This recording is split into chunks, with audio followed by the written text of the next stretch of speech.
Days after another flood hit Xijiang district, we spoke to some people in the hardest hit spots.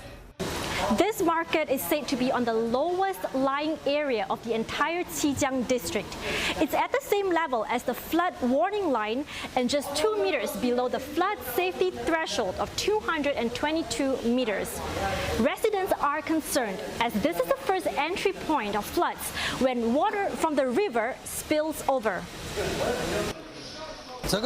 My shop has been here for as long as the market has been around. The first flood on June 22nd was almost as bad as the one in the year 1998. I lost 150,000 yuan worth of goods because I couldn't save them all in time. I prepared ahead of the second flood on July 1st. I pre-booked a storage van for 500 yuan so I could use it to ship out my goods early.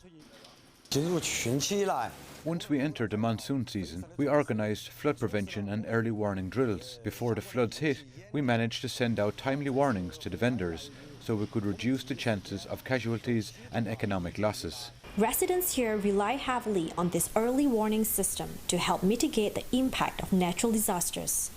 Experts say it's a system that needs to be strengthened.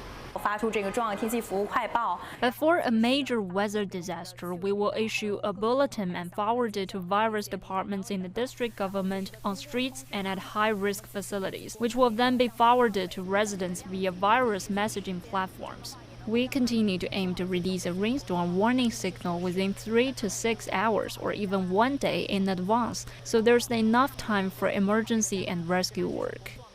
Market vendors here worry about the possibility of another flood. If it happens, it would be the third one in less than a month. Medium to heavy rains have been forecasted for the coming days. But for some, business recovery, while slow, still has to go on.